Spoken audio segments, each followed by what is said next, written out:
also about ensuring that no students have to deal with unnecessary worry and stress. It's particularly to do with money worries, and that's why I am committed to solving the affordable accommodation issue at King's. That's why I am ensuring that there will be no more Excel Centre next year for exams. And it's also about ensuring that no student is oppressed within the university, and that's why I've committed on a manifesto to try and stamp out sexual harassment on campus, and that's why I also have Fight the NHS Levy on my manifesto as well.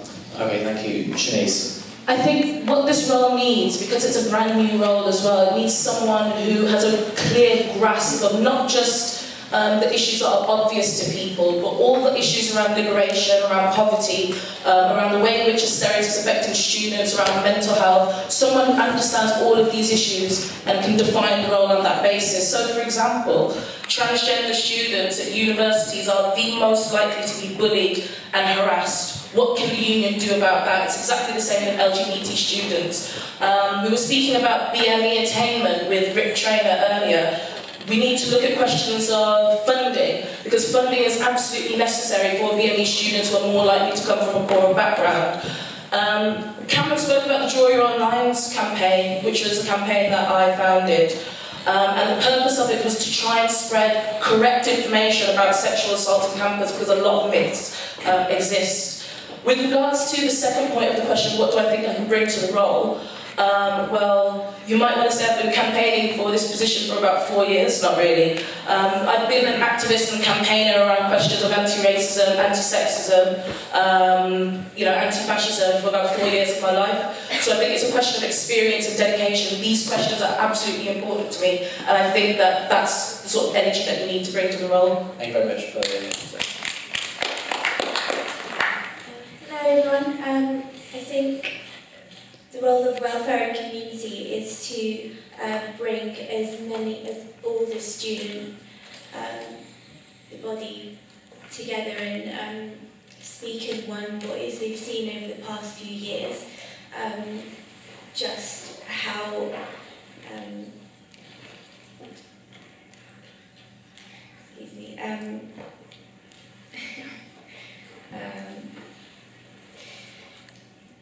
just what happens if we're not able to stand up for our rights and know what we are capable of, know what we can do together, and how every student of the body should be able to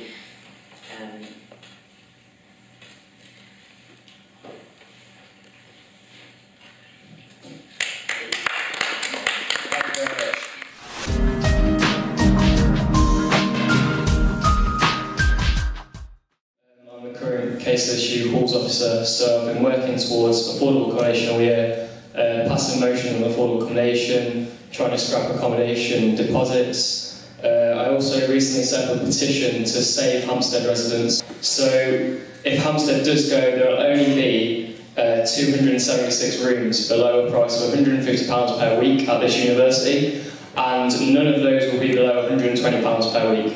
So what I would do to ensure that the college are committed to this issue is, one, mobilising the student body, make sure they know about this, but also two, is forcefully putting forward this issue at every single opportunity within this union, because this is the biggest issue that faces this union.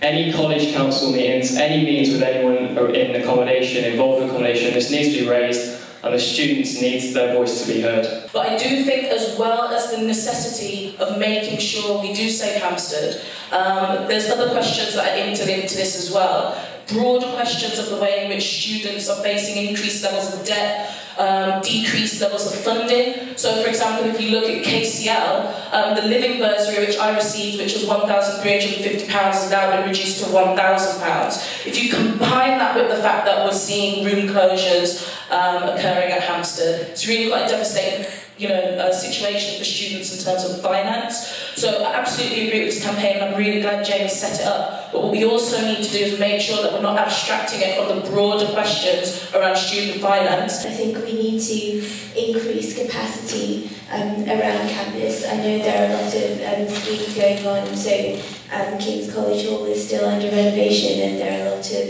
partnerships. So say for instance with Unite, and I think if Kings were to invest in increasing capacity around campus somehow, it will not only help to regulate the rents that we have within our schools, but also it will enable students to feel more closer and more engaged with college life. If you look at G4S are responsible for a racist murder, Jimmy Mabenga. KCL endorsing this company, you know, genuinely says something about how they care about BME students. And I think that's an incredibly serious point, because the sort of questions around oppression and liberation that the college either support or don't support are incredibly important. And if there's a company who have been proven to be responsible for a racist murder that KCLSU has a contract with, then that's a problem that affects every single student on the campus, not just BME students. It's an issue of representation for the union, for the university. But I think at the fore of our campaigns, students should be there, and things that are really affecting students should be at the fore of our campaigns. So that's why I think some of the things I've got on my manifesto are more important, but I would be doing the same as Shanice and battling unethical companies. There's more we can do to help students who, say for instance, are living at home. You're in London, you are close no matter where you are, but at the same time, for instance, events that take place in the evening, you have lectures in the morning. Some people may go to the library or whatnot, but there's a bit of a disconnect there between home commitments and then your own college commitments. So I think it's important that students live closer to campus. Well, I think we have to take into account preferences. Firstly, I think, for example, Hampstead is a very, very nice area of London. I really enjoy being there, and I don't mind being further out. And secondly, the consequence of moving more centrally is that prices are going to be raised. So I think there's a lot of students at the university that would prefer for there to be cheaper accommodation further out than really expensive accommodation centrally, and there are students that really, really need that. If Hampstead wasn't there for me and it's a bit further out, that's why it's cheaper, I wouldn't be at this university. I think that's the case for a lot of students. What could the person who gets the role of welfare possibly do about looking into rent subsidies, for example? So all these things need to be taken into consideration. I do think moving more centrally is a good idea, but other things do need to be taken into consideration. But I don't think necessarily because it would be more expensive, then that means students have to cover the costs. The whole point of the welfare officer is to try and make sure that the university itself is doing the most for students.